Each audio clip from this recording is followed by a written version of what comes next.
সমুদ্রপ্রেমী বাঙালির কাছে দুদিনের বেড়াতে যাওয়া মানেই সবার প্রথমে মাথায় যে নামটা আসে সেটা হলো দীঘা। আর এখন দীঘার আরো একটি আকর্ষণ হলো নবনির্মিত জগন্নাথ মন্দির। ওল্ড দীঘা এবং নিউ দীঘার মাঝামাঝি জায়গায় এই মন্দিরটি অবস্থিত। মেইন যে রাস্তাটা, সেখান থেকে মন্দিরের মূল গেটটি একদম সামনে। সেখানে বেশ লম্বা লাইন পড়ে, কিন্তু সেখানে কোনো জুতো রাখার জায়গা নেই। তাই আর একটুখানি এগিয়ে গেলে মোটামুটি ওই ধরুন 50-60 মিটার যদি হেঁটে যাওয়া যায় তাহলে পড়বে 6 নম্বর গেট। এখানে কিন্তু আপনারা জুতো রাখতে পারবেন।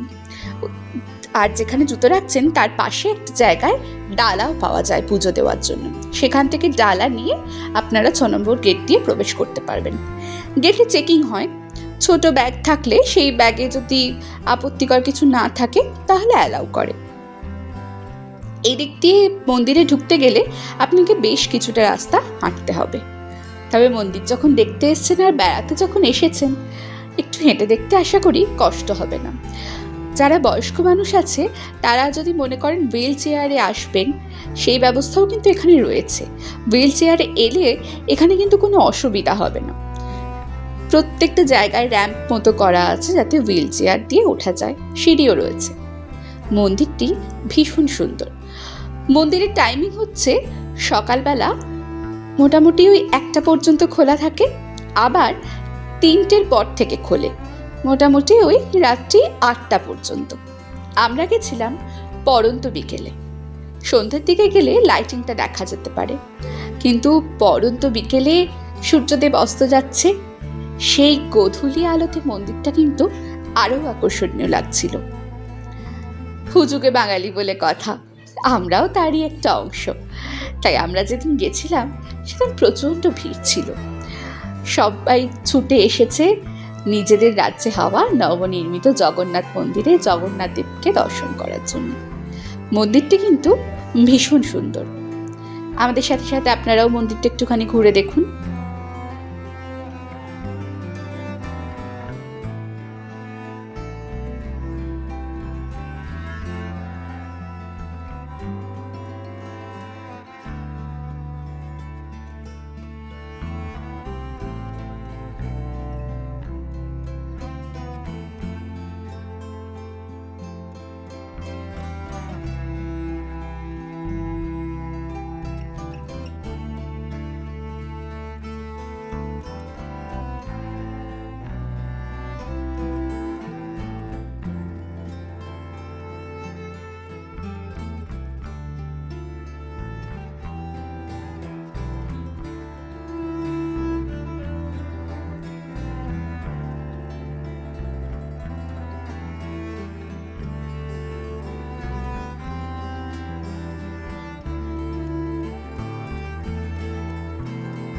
তার পেরিয়ে আমরা চলে এসেছি দ্বিতীয় দ্বারে। এখানে রয়েছে বিষ্ণুদেবের শায়িত মূর্তি। এই জায়গাটিও অপূর্ব সুন্দর, কিন্তু ভিড়ের কারণে কোথাও বেশিক্ষণ দাঁড়াতে দিচ্ছিল না। এটা একটু আফসোস রয়ে গেল। দু চোখ ভরে মূর্তিটা বেশিক্ষণ দেখতে পেলাম না, ওই মাত্র কয়েক সেকেন্ড। ঠিক আছে, তাই সই।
এসেছি আমরা মূল মন্দিরে।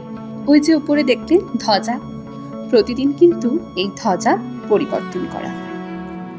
মূল মন্দিরে এই স্থাপত্য কার্য অসাধারণ, ভীষণ ভীষণ সুন্দর। কিন্তু ওই যে বললাম, ভিড়ের কারণে বেশিক্ষণ দাঁড়াতে দিচ্ছিল না। বেশিক্ষণ তো দূরের কথা, প্রায় দাঁড়াতেই দিচ্ছিল না বলা যায়। তাই ভালোভাবে কারুকার্যগুলো দেখার বা দেখানোর সুযোগ কোনোটাই আমরা পেলাম না। তবে মানতেই হয়, মন্দিরটি অপূর্ব সুন্দর। তেমনই অপূর্ব সুন্দর এই জগন্নাথ দেবের মূর্তিটি।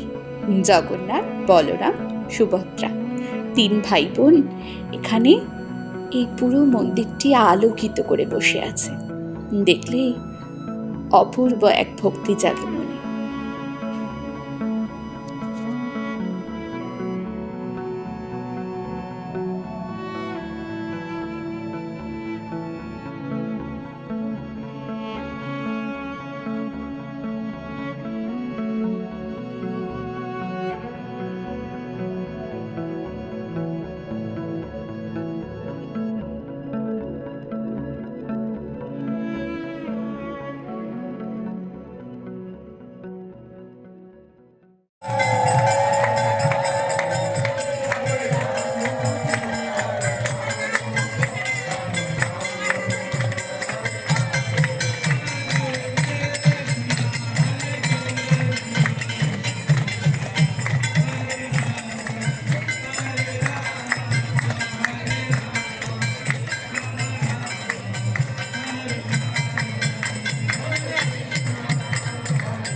পৌঁছে গেছি আমরা অন্তিম দ্বারে।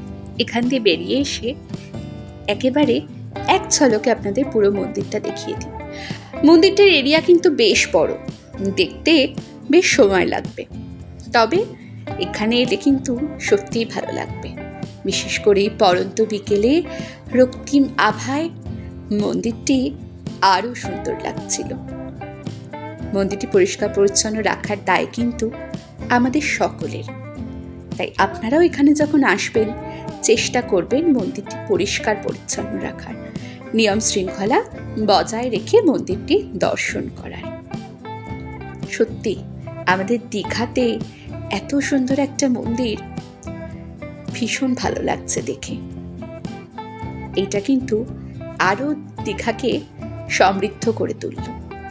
আমার তো ভীষণ ভীষণ ভালো লেগেছে। চারিপাশটা দেখুন কি সুন্দর ঝকঝক করছে। আশা রাখবো বেড়াতে যাওয়ার আগে আপনারা এইটা সবসময় মাথায় রাখবেন যে পরিষ্কার পরিচ্ছন্নতা নিজেদের হাতে। ওই দেখুন দূরে রথ রাখা রয়েছে। আশা করি রথযাত্রাতেও এখানে বেশ ধুমধাম হবে। মন্দির দর্শন সমাপ্ত হলো, তাহলে এবার চলুন বাইরে বেরিয়ে যাই। আমরা কিন্তু 6 নম্বর গেট দিয়ে ঢুকেছিলাম এবং 6 নম্বর গেট দিয়ে বেরোলাম। যারা মূল গেট দিয়ে ঢুকবেন তারা কিন্তু মূল গেট দিয়েও বেরোতে পারেন। ভালো থাকবেন, ধন্যবাদ।